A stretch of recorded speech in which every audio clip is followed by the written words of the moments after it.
Smith is at the end of her rope. Alberta is ready to move forward with a pipeline. But Mark Carney isn't. Well, he says he is, but he isn't actually. And so we find ourselves in this weird kind of limbo position where Alberta is waiting to get the job done and other people are blocking her.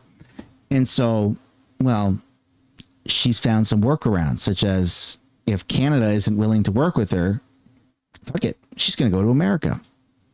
I can tell you that we are hoping to have some kind of agreement with the Prime Minister by Grey Cup. The Alberta Premier in Ottawa striking an optimistic tone after a meeting with Mark Carney Monday to discuss energy policy and what she's termed 9 bad laws, including an emission cap for the oil and gas industry and an oil tanker ban off the North BC coast. We need infrastructure at the end of the day. We need a pipeline getting us to Tidewater, and there's regulations that are in place right now that's actually handcuffing us in doing so. But just as Alberta and the oil and gas industry appear to be finding an ally in the federal government, from the West, the BC Premier is promising to become a major political foe, posting online Monday his intention to stand up against a potential bitumen pipeline to the BC coast. The non-existent Alberta pipeline project would put tens of billions of dollars in real BC projects and jobs at risk. I think Premier B's comments are un-Canadian and they're unconstitutional. To which EB Tuesday fired back. It's not the Danielle Smith show, it's the Canadian team. This is not the first time premiers of the two Western provinces have sparred over pipelines. First, Christy Clark and Alison Redford went toe-to-toe over the Northern Gateway more than a decade ago. A few years later, it was John Horgan versus Rachel Notley over the Trans Mountain Pipeline expansion. Now it's EB versus Smith. The BC-Alberta fight card so enduring because of its potential payoff at the polls. Cooperation is always good, but fighting can be politically advantageous as well. Ultimately, the federal government will have the final say, putting the Prime Minister in a tricky position. We've seen Justin Trudeau, in some cases, basically side with the BC government over Northern Gateway, and then side with the Alberta government over Trans Mountain. Now, with the new Prime Minister, the question is, who will Ottawa side with this time? Heather Yurex, West Global News, Calgary. Yeah, so it doesn't matter who Ottawa sides with, because if this doesn't happen, Alberta's just going to have to go right to the source. They're going to have to go right to America. And that's really what is ultimately going to happen, because BC's not going to do it. David Eby will lose all his support from all the environmental freaks if he allows a dirty pipeline to go through British Columbia into the port. Even though it's not dirty, even though it'll provide hundreds, thousands of jobs, actually, even though it'll provide a good amount of money, he's not going to do it.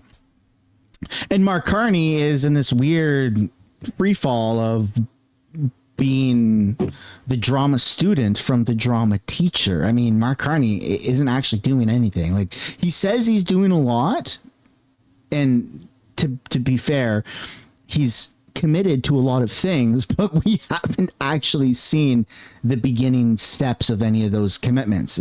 I can commit to anything right now. I can commit that I'm gonna, go to the moon. Does that make me an astronaut right away? I don't think so, right? I can commit to being a billionaire. Now, when you refer to me in the comments section, you have to refer to me as a billionaire because I've committed to being so. And if you don't respect the commitment, then that's not very nice of you, right? You see how delusional this can get, right? It's a really weird rabbit hole. It's very weird. And Alberta is fed up. The people of Alberta are fed up, which is why you're seeing a rise in support for the separation, for the referendum, for the separatist movement, whatever you want to call it, right? And I don't blame them. I'm pissed off on behalf of Albertans. It's frustrating because Canada brags about how much oil and gas we have, how much minerals we have, yet we don't do anything with it. And if we don't do anything with it ourselves, somebody else will do something with it. When I was like 8 years old, I'll tell you a little story. I was 8 years old and I was looking at a map and I saw how much fresh water we have. I was walking down a farm road by myself at 8 years old, because you could once upon a time, right? And I'm walking down the road and I had just this random thought pop in my head. At 8 years old, maybe I was walking by a lake or a pond or something. And I said, why do I feel like at some point in my lifetime, we're going to see an invasion in Canada for our water, for our fresh water? I just feel like it's going to happen because we have the most fresh water in like the entire world, pretty much. And I think there's going to come a point where push comes to shove, and it might not be our water, but it'll be our mines. It'll be our oil. It'll be stuff that Canada brags about having, but doesn't use it. It's a weird position to be in, right? It's like being the son of a rich kid, which I can only imagine, but I feel like we've seen enough movies to be able to paint that picture, who brags about daddy's car or daddy's boat and has all these things and never uses it, but just brags about it. Well, eventually when you brag about it too much to the wrong people, someone can come and take it. And we see that in movies all the time. I don't advocate for that. I don't want somebody to come and take our stuff. But if we're not going to use it, I just feel like it's inevitable that that's going to happen. And why can an idiot like me see this, but our politicians can't?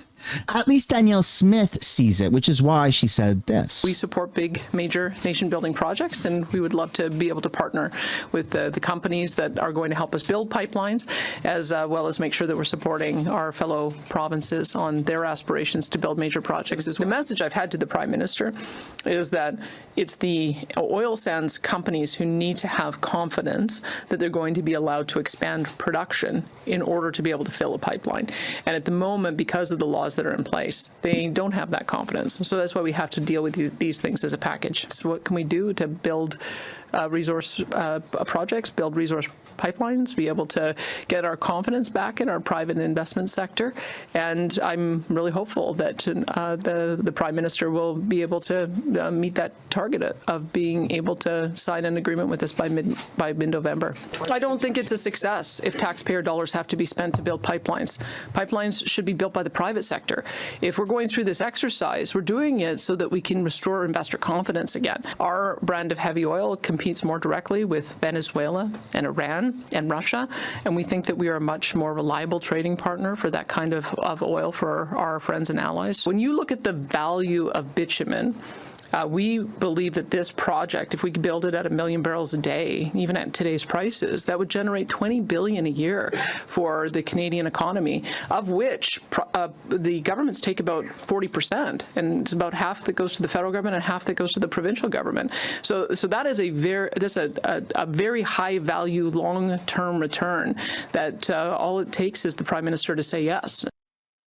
All it takes is for the Prime Minister to say yes. And if he doesn't, then this will unfortunately no longer be a Canadian project. It'll be taken by America, right? That's already something that Danielle Smith has said. She's left with not very many options. You said last week when you made the announcement about being a proponent for the initial phase, it's a test of whether Canada works or not. And kind of in the same vein as I'm asking about labeling David Eby as un-Canadian, like, why take it to that level? And ultimately, if you're going to make that kind of threat or ultimatum, like, what happens if you get a no on this? Does that mean that Canada doesn't work? And what does that mean that you do in response? Well, I can tell you that Albertans are questioning whether Canada works. And I'm not telling anything you don't know. There's a very active group that thinks Canada's broken. And so I suppose I could just go down to the United States and start working with American counterparts to see if we can build more pipelines. They've expressed an interest in restarting the Keystone XL. And I suppose we could maybe sell another 1 million or 2 million barrels a day additional to the United States. But I believed the premiers and I believed the Prime Minister when they said they wanted us to work like a country, that they wanted us to open new markets. And that's what I'm doing. In goodwill, I am going and building the case. That's why I was in Quebec. It's why I'm in Toronto tomorrow. It's why I'm in Ottawa. And it's why I'm going to continue traveling the country, is that when I heard my fellow premiers say that we need to start addressing issues that will allow us to work together to tear down internal trade barriers and get our products to market, this is what it looks like, is that we have hard conversations about the things we need to build. And if it doesn't work, then I guess I'll have to work with the United States. But that then is a failure, in my opinion. That's kind of is a failure of the exercise. The whole reason why we've had this recalibration in Canada in the last 8 months is because people are nervous that we are too reliant on the United States. So changing so that we become even more reliant on the United States seems to be a failure. When you invoke the separatist sentiment, though, are you threatening in the eventuality, or the possibility rather, that this is a no, that you will throw support behind that endeavor? Like, what is it exactly that will happen if you deem Canada to be broken? And just to push back a little bit, like the construction of TMX, I know you criticize the taxpayer dollars behind that, yeah, but ultimately it has had a massive germane impact on the differential, yeah, greatly increased the amount of money coming into provincial and federal coffers, yeah, right? Like, it's not as though there have been no efforts on the part of other provinces or the federal government to make sure that Albertans see the economic benefit of the oil and gas that sits underneath your province. So to characterize it as such feels unfair. We have a $6.5 billion deficit. The federal government has a $100 billion deficit. You don't eliminate that by printing money out of thin air. You eliminate that by investing in projects that build wealth. And the kind of things that build wealth are pipelines to markets that want them. If we build a 1 million barrel a day pipeline to the BC coast, that's another $20 billion a year in GDP, 40% of which goes to governments, half to the federal government and half to the provincial government. Why would we settle? Why would we settle with running nothing but deficits? Why would we settle with the problems that we have at the federal level that even the PBO is warning about is getting very dire? We've got to start finding ways to be able to build things again. And so that's what I'm doing. I'm trying to make sure that Canadians are on board and understand what that looks like, because we can't have the next 10 years be like the last 10 years. We can't have the next 10 years look like the last 10 years. And so if Mark Carney, if the Liberals, if the NDP in British Columbia are not willing to work with Premier Smith, then she's not going to have any options. She needs that pipeline to be built. And frankly, Canada needs that pipeline to be built. I just don't know why the left doesn't suck up their pride, which would be a change of pace from sucking up other things on a daily basis, and just let the pipeline be built in Canada by Canadian investors. It would actually suck a little bit to have the pipeline funded by American companies or even the United States government, because then we would owe money to them in royalties. And that would just cause so much outrage. You know what? I almost want that to happen now that I say it out loud, because the left would be melting down. But truth be told, I do want the pipeline to remain Canadian by Canadian investors. It's just a matter of greenlighting the project.